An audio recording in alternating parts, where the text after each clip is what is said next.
In a not-so-distant future, humanity faces an unimaginable threat, mysterious creatures that appear without warning, mercilessly killing anyone in their path. The world has become a desolate place, and rumors abound about the origin of these creatures. Some say it's a bug carrying a deadly infection, while others believe it's a punishment for humanity's sins. But amidst the chaos, one man named Paul fights to survive. Paul scours the town for supplies, always on the lookout for danger. When the sirens blare, he dashes through the streets, avoiding screams and bombs. Finally, he reaches an abandoned house on the outskirts, where he reunites with his 2 sons. Paul is now their sole caretaker, and he'll do whatever it takes to keep them safe. 15 years pass, and Paul's boys have grown into strong teenagers. They live in the same house, venturing out during the day to scavenge for necessities. But when the sun sets, they retreat indoors, locking every door and window. Joseph, the older son, covers the windows, and their loyal dog, Rocco, is called inside. Thomas, the younger son, often stays out late, helping their neighbors the Rose family who have a farm. Paul scolds Thomas for his tardiness, warning him that breaking curfew could have dire consequences. Joseph teases his brother, but their father intervenes, reminding them they're men, not animals. After dinner, as the boys play chess, Rocco's behavior changes. He scratches and growls at the floor, sensing danger. Paul and Thomas investigate, only to be met with violent pounding on the door. The creatures are trying to break in. Paul and Thomas hold the door, their hearts racing.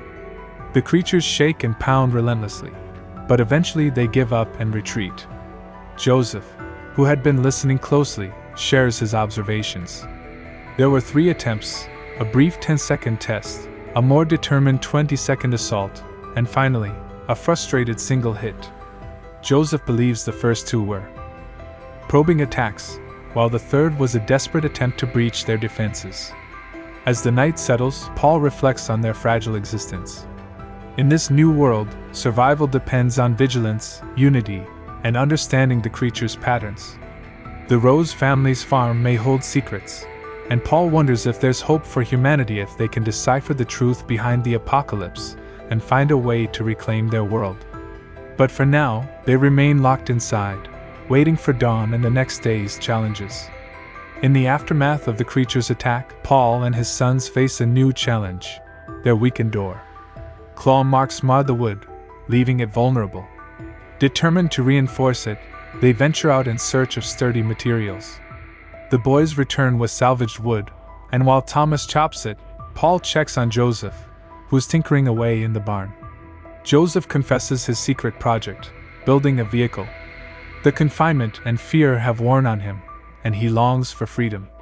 But despite his efforts, the car won't start. Impressed, Paul makes a few adjustments, and suddenly, the engine roars to life. Excited, Paul takes the teens on a ride, teaching them how to drive. Back home, Paul announces that the windows still need reinforcement. He sends the boys to the river to do salvage work. Thomas, who promised a visit to the farm, protests. Paul insists their safety comes first. As they drive off, Thomas accuses Joseph of being the reason he can't go to the farm. Joseph, confident he doesn't need protection, lets Thomas out near the farm, promising to pick him up later. Inside the house, Paul fortifies the door, then takes a solitary break by the waterfall. His gaze falls on a mysterious black hole in the rocks, an unsettling sight. Meanwhile, Joseph ties himself to the car and descends into an abandoned ship, hoping to find supplies. He discovers a pinup from a dirty magazine in a locker and is momentarily speechless. But his shock intensifies when bugs swarm out of a trash pile, threatening to reach his skin.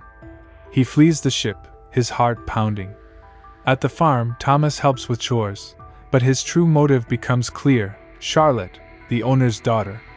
Their budding crush leads them on a walk through the fields, a rare moment of connection in their harsh reality. As the sun sets, Paul, Joseph, and Thomas each grapple with their own desires and fears, wondering what lies beyond their fragile existence. The creatures still lurk, but perhaps hope and even love can survive in this apocalyptic world. In the bleak aftermath of the apocalypse, Thomas and Charlotte find solace in each other's company. Charlotte shares a childhood memory. She used to tie herself to a tree while playing outside, ensuring she stayed within the safety zone. Now they play a game, concocting wild theories about what caused the world to crumble. As the sun dips below the horizon, Thomas hurries home. Paul, their father, becomes anxious when he discovers Rocco, but neither of his sons does. Joseph manages to start the car after a few attempts, while Thomas races on foot. Unfortunately, Thomas slips and tumbles into a crevice in the ground. Joseph, driving by to pick up his brother, doesn't spot Thomas and continues home. When Thomas finally arrives, he recounts his ordeal to Paul. Concerned, Paul instructs Joseph to secure the house while he and Rocco search for Thomas. In the crevice, Thomas regains consciousness, battered and sore. He spots a creature's hand reaching through a hole in the wall, its eerie screech echoing. Armed with a small knife, Thomas stabs the monster, forcing it to retreat. But as he steps back, another creature lunges, gripping his face. Struggling to breathe, Thomas faces imminent danger. Paul arrives just in time to wrestle the second creature away and dispatch it. Relieved, he checks on Thomas. Together with Rocco, they discover a hidden tunnel leading deeper into the crevice. Because the forest is perilous at night, they decide to wait until sunrise, barricading the entrance.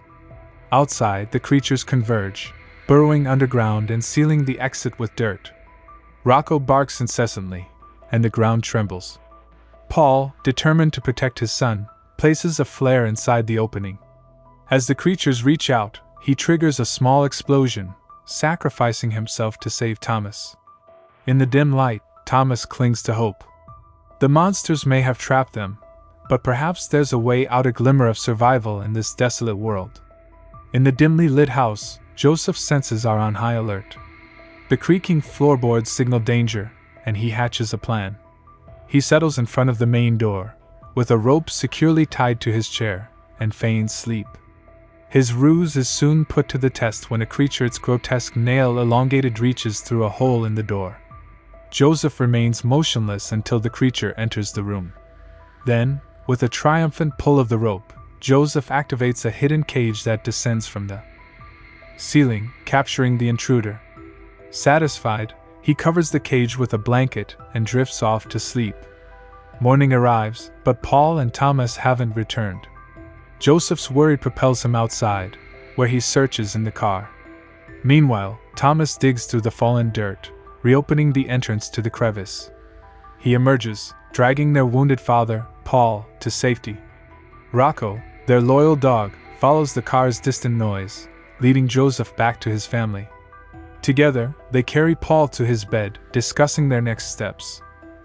Thomas finally notices the cage, and curiosity gets the better of him. He lifts the blanket, and the creature inside reacts violently. Joseph hurriedly covers it again, explaining that light hurts these monsters. As they bandage Paul's wounds, Joseph recounts the creature's behavior. 8 seconds to breach the night before the shortest yet, and a second creature that vanished. Something isn't right. Their tactics are evolving too rapidly. Thomas suggests the creatures might be intelligent, seeking revenge for the ones Paul killed in the cave. Joseph disagrees, convinced that only Paul's actions caused those deaths. To settle the debate, Thomas tries to kill the caged creature. Joseph intervenes, wanting to study it. In the struggle, the monster escapes, hiding under the bed. When it appears, Rocco barks, and the creature transforms and attacks. Joseph wrestles it down, and Thomas beheads it with an axe. But dissecting the creature yields no answer. It remains an enigma. Thomas insists that Paul be taken to Charlotte's farm. They need better resources and medicine. Joseph doubts the roses will help, but Thomas insists. They load Paul into the car and drive him to the farm. Charlotte's parents, however, refuse to take in their injured father. Charlotte protests, but her pleas fall on deaf ears. Thomas is allowed to stay, leaving Paul and Joseph with limited options. An argument erupts between Joseph and Thomas. Blame flies, and in a fit of rage, Thomas attacks Joseph. Realizing the gravity of his actions, Thomas releases his grip. Joseph drives away with their unconscious father, leaving Thomas behind. At the farm, Charlotte shares a rare luxury: good food and glimpses of her past life. For Thomas, it's a revelation the world beyond survival, where memories and connections still matter. In the midst of chaos and danger, the teens Thomas and Charlotte share a stolen moment, their kiss interrupted by Charlotte's father. Joseph, meanwhile, notices strange signs, panicked sheep and mounds of dirt. The creatures are moving underground, and Joseph fears they might already be beneath their house. After tending to his unconscious father, Joseph heads to the barn, gathering objects for a new plan. He barricades windows and accidentally stumbles upon a hidden hole under a carpet. The monsters are indeed inside their sanctuary. At the farm, Charlotte catches Thomas snooping in the kitchen. Thomas, desperate for medicine to help his injured father, receives it from Charlotte. Grateful, he hugs her, unaware that someone is eavesdropping. As Thomas rushes out, he's confronted by a farm employee who accuses him of theft. Despite Thomas' explanation, the man remains skeptical.